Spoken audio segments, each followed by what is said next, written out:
చీరకు మొగుడికి తేడా తెలుసా? చీరను ఉతికిన తర్వాత కట్టుకుంటారు. మొగుడిని కట్టుకున్న తర్వాత ఉతుకుతారు.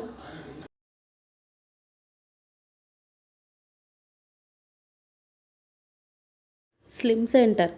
నేనెవరికి చెప్పుకోను వదినా. ఇంట్లో పని మనిషిని పెట్టుకొని ఇక్కడికొచ్చి ఇంటి పనులు చేస్తున్నాను. నెల రోజుల్లో స్లిమ్గా మారుస్తున్నా అంటే వెంటనే ఫీజు కట్టి చేరా. నన్ను పప్పు రుబ్బమంటున్నారు వదినా. ఎవరికి చెప్పుకోను నా బాధ. ఇంటికెళ్ళగానే గ్యాస్ బుక్ చేయండి. దారిలో కూరగాయలు కొనాలి. కందిపప్పు చక్కెర కూడా అయిపోయాయి. చంటిదానికి డైపర్లు తీసుకోవాలి.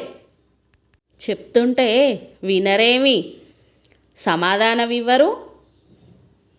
ఇక్కడికి పెళ్ళంతో రాకూడదని అర్థమైంది లేవే. ఆ విషయం నీకు చెప్తే పీకుతావు కదా నన్ను. అందుకే సైలెంట్గా ఉన్నా. ఆ అన్న ఊ అన్న అలిగి వెళ్తున్నారేమి? నాకేదో అనుమానంగా ఉందండి మీ మీద. ప్రతి చిన్న విషయానికి అలిగి వెళ్ళిపోవడం ఏంటో మరే.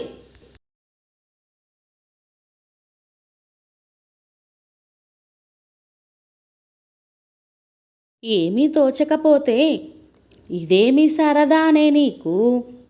నా మీదకి తప్పితే ఇంకేమీ ఇంకేమీ దొరకలేదానే నీకు? దీనికి అమీర్పేటలో కోడిపందాల కోచింగు ఇప్పించా బావా. ఈసారి మనదేలే గెలిసేది. అవునా? మంచి పని చేసావులే. ఉండండి. మొన్న దాని మొగుడు వేలికి గాయమైతే ఫేస్బుక్లో పోస్టులు పెట్టి పోజులు కొట్టింది. నాకు అవకాశం రాదనుకుందో ఏమో. చూసారా నాకు ఎలా అవకాశం వచ్చిందో? పోస్టు పెడతా. అన్నంలో పప్పు గరిటెలు, పప్పుచారులో టీ స్పూన్లు మనమేనా ఇంకెవరైనా వాడుతున్నారా అని గూగుల్లో చూడు బుజ్జి. ఇలా అయితే చాలా కష్టంగా ఉంది బుజ్జి.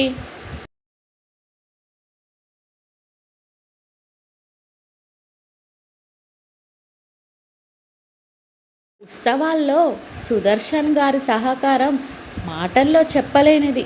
ఇప్పుడు స్టూలు కూడా వారే తెచ్చుకున్నారు.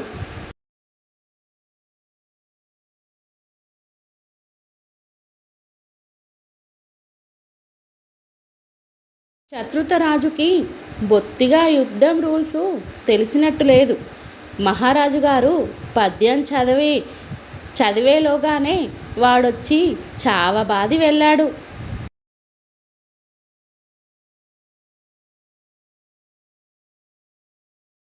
చిన్న బొచ్చలో వచ్చే కలెక్షన్లతో ఈ రోజుల్లో మనం ఏం కొనగలం చెప్పండి? అన్నీ పెరిగిపోయే రేట్లు. మీ సంపాదన కూడా పెరగాలి కదా. యూట్యూబ్ చూస్తూ వండినట్లుంది ప్రతి వంట విధానం. చివర్లో అంతే అయిపోయినట్లే అన్న ఆ డైలాగు మాత్రం ఉంటుంది.